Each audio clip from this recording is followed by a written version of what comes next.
Dear friends, welcome back to my channel Please Classes. Today in this video we will learn Advanced English Structure 2. Dear friends, आपका अपने channel please class में स्वागत है।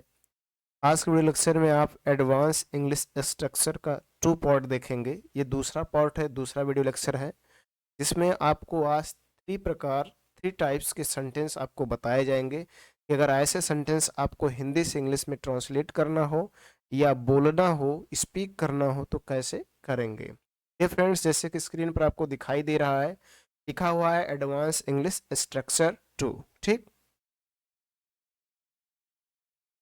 है friends, जैसे कि आपको स्क्रीन पर दिखाई दे रहा है, लिखा हुआ एडवांस इंग्लिश स्ट्रक्चर, यहाँ पर देखिए लिखा है 2। एक वीडियो लेक्चर अपलोड हो चुका है एडवांस इंग्लिश स्ट्रक्चर का, ये दूसरा वीडियो लेक्चर है, इसलिए यहाँ पर 2 लिखा हुआ है।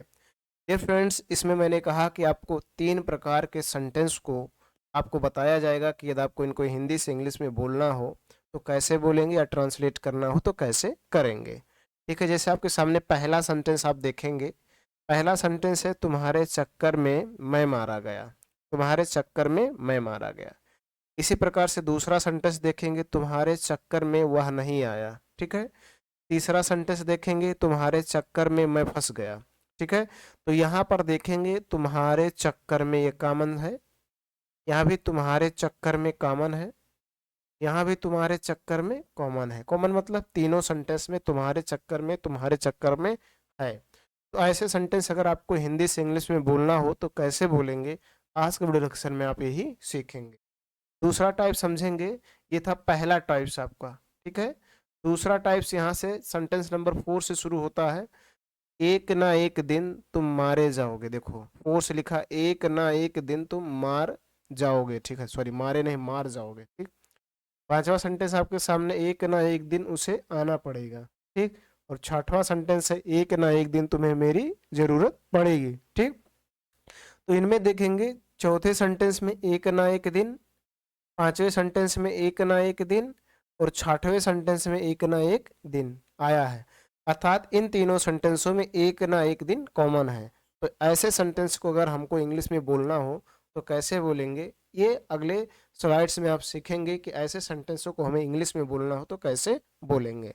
अब देयर फ्रेंड्स, तीसरा टाइप समझेंगे। आपके सामने थर्ड टाइप्स है, यहाँ पर देखिएगा थर्ड टाइप्स। थर्ड टाइप्स क्या है, ये देखिएगा 7वां सेंटेंस है, अब रोने से क्या फायदा है। ठीक। और 8वां सेंटेंस है, वहां जाने से क्या फायदा है। और 9वां सेंटेंस है, मेरे रुकने से क्या फायदा है। ठीक है। तो इस प्रकार से यहाँ पर देखेंगे 3 सेंटेंस है, जिसमें तीनों में देखेंगे क्या फायदा है, क्या फायदा है, क्या फायदा है, क्या फायदा है। तीनों सेंटेंसों में क्या फायदा है, क्या फायदा है, क्या फायदा है मिल रहा है। तो अब ऐसे सेंटेंस को अगर आपको इंग्लिश में बोलना है तो अंतिम स्लाइड में सीखेंगे कि ऐसे सेंटेंस को हमें हिंदी से इंग्लिश में बोलना है तो कैसे बोलेंगे। अब डियर फ्रेंड्स, आइए एक एक स्लाइड्स को देखते हैं और उनको कैसे ट्रांसलेट करते हैं ये सीखते हैं। ठीक है। स्लाइड नंबर 1 है, जो पहला टाइप्स आपको इसमें बताया जाएगा कि पहला टाइप्स क्या है। देखिए फर्स्ट टाइप्स, ये एडवांस इंग्लिश स्ट्रक्चर का पार्ट 2 है, जिसमें आपको पहला टाइप्स बताया जाएगा। सबसे पहले आपको सेंटेंस लिखना है और उसके अंत में लिखना है because of you. Because of you मतलब तुम्हारे चक्कर में, तुम्हारे चक्कर, सॉरी चकार लिख दिया गया, चक्कर, तुम्हारे चक्कर में। ठीक। तो इसको अगर तुम्हारे चक्कर में, बिकॉज ऑफ यू लॉस्ट में यूज किया जाएगा, सबसे पहले सेंटेंस लिखना है। तो सेंटेंस क्या है यहाँ पर देखिए, तुम्हारे चक्कर में मैं मारा गया, ये आपका सेंटेंस है। तो पहले इसको आप ट्रांसलेट कर लीजिए, मैं मारा गया तो बोलेंगे I was beaten, I was beaten. ठीक है। तुम्हारे चक्कर में मैं मारा गया, तो पहले आप सेंटेंस बना लेंगे, मैं मारा गया, आई वाज बीटन तुम्हारे चक्कर में। तो अब आपको लास्ट में लगाना because of, because of, because of you. तुम्हारे चक्कर में मैं मारा गया, I was beaten because of you. ठीक है। इसी प्रकार से आप दूसरे सेंटेंस को समझिए। सॉरी, यहाँ 1 लिखा है, ये दूसरा सेंटेंस आपका है। दूसरे सेंटेंस को समझिए, तुम्हारे चक्कर में वह नहीं आया। इसमें सेंटेंस पहले देखिए क्या है, वह नहीं आया।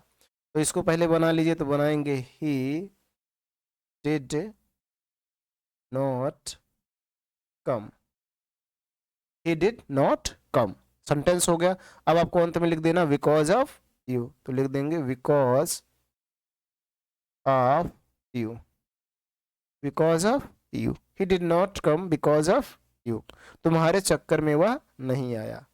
इसी प्रकार से आप तीसरे सेंटेंस को भी देख लीजिए। तीसरा सेंटेंस है तुम्हारे चक्कर में मैं फंस गया। तो पहले इतना मैं फंस गया, तो बोलेंगे I got trapped, TRAPPED,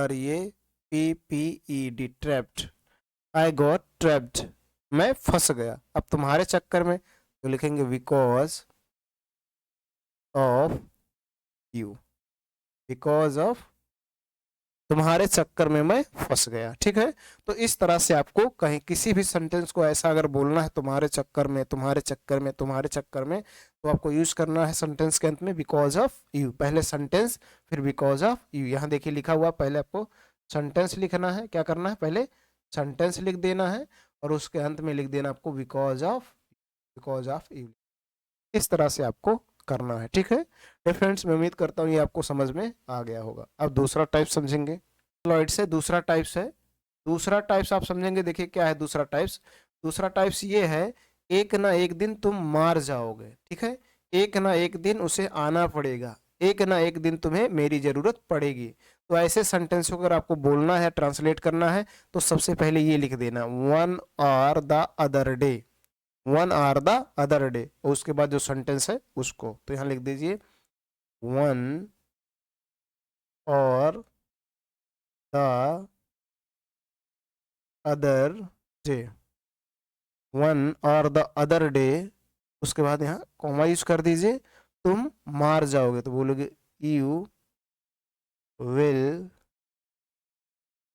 B beaten, you will be beaten, one or the other day you will be beaten, एक ना एक दिन तुम मार जाओगे। ठीक है, इसी प्रकार से दूसरे सेंटेंस को आप समझ लीजिए। दूसरा सेंटेंस भी ऐसे है, एक ना एक दिन उसे आना पड़ेगा, तो बोलेंगे one or the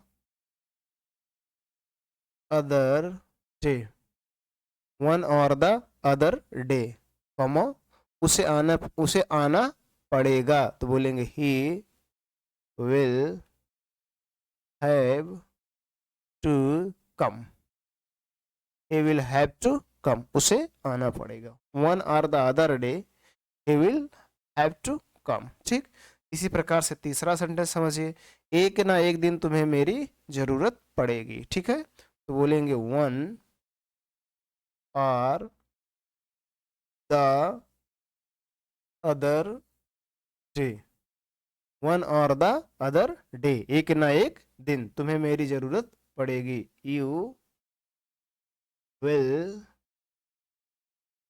have to need me, you will have to need me. ठीक, इस तरह से आपको करना है।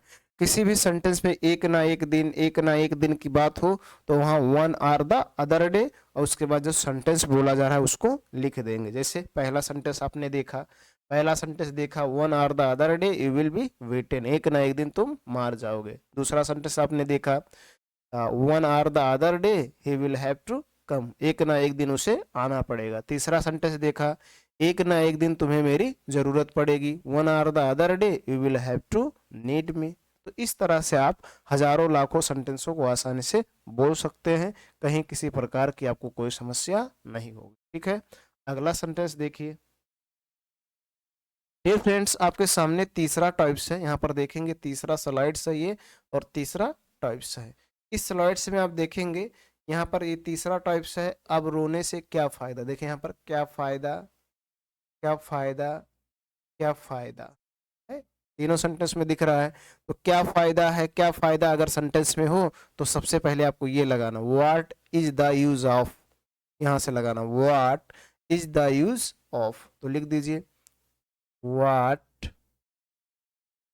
Is, what is the use of, what is the use of, इतना लिख देना है। उसके बाद देखो V1 लगाना है, उसमें ING लगाना है। तो V1 क्या है, रोने, तो रोने की इंग्लिश होता है वीप, या क्राइंग भी यूज कर सकते हैं, क्राइंग, ठीक है। ING इसमें लगाना तो हो जाएगा crying, what is the use of crying, और अब की इंग्लिश नाउ, फिर क्वेश्चन, ये अदर वर्ड्स, फिर क्वेश्चन मार्क लिखना, ठीक है। तो सबसे पहले what is the use of, तो what is the use of, उसके बाद V1 लगाकर उसमें ING लगाना है, तो क्राई लगाए, उसमें ING लगा दिए क्राइंग, और फिर अदर वर्ड्स नाउ, और फिर अंत में क्वेश्चन मार्क, ठीक। इसी प्रकार से दूसरे सेंटेंस को आप समझिए, वहां जाने से क्या फायदा है। तो सबसे पहले लिखना है what is the use of, जाना का इंग्लिश होता है गो, इसमें ING लगा देंगे गोइंग, और अदर वर्ड में है देयर, अंत में question, what is the use of going there, what is the use of going there, वहां जाने से क्या फायदा है, ठीक है। इसी प्रकार से तीसरा सेंटेंस समझेंगे, मेरे रुकने से क्या फायदा है, मेरे रुकने से क्या फायदा, सबसे पहले व्हाट,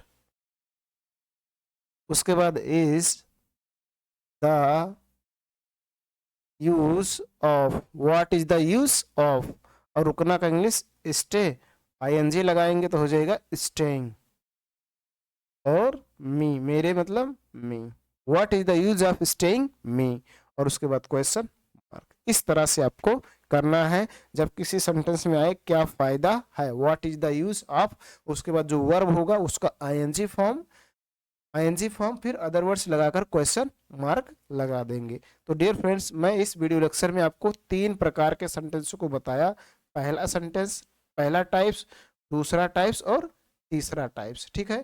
तो ये आपके सामने पहला टाइप्स था, जिसमें कहा गया क्या फायदा है, तो what is the use of plus verb का ING फॉर्म, फिर अदर वर्ड्स, फिर क्वेश्चन मार्क। और ये आपके सामने दूसरा टाइप्स है, जब किसी सेंटेंस में एक ना एक दिन तुम मार जाओगे, और एक ना एक दिन उसे आना पड़ेगा, मतलब एक ना एक दिन आया हो तो सबसे पहले 1 आवर द अदर डे, उसके बाद सेंटेंस, ये दूसरा टाइप्स आपके सामने है, ठीक है। ये दूसरा टाइप्स है, ठीक है। इसके बाद पहला टाइप्स आपने सीखा कि जब किसी सेंटेंस में तुम्हारे चक्कर में आया हो तो आपको पहले सेंटेंस लिख देना है, और लास्ट में लिख देना है बिकॉज ऑफ यू, क्या लिख देना है, बिकॉज ऑफ यू, ठीक।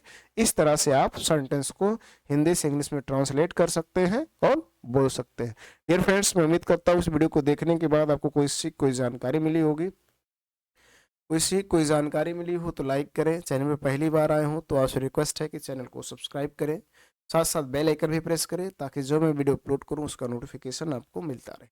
आज की वीडियो लेक्चर में इतना ही, धन्यवाद।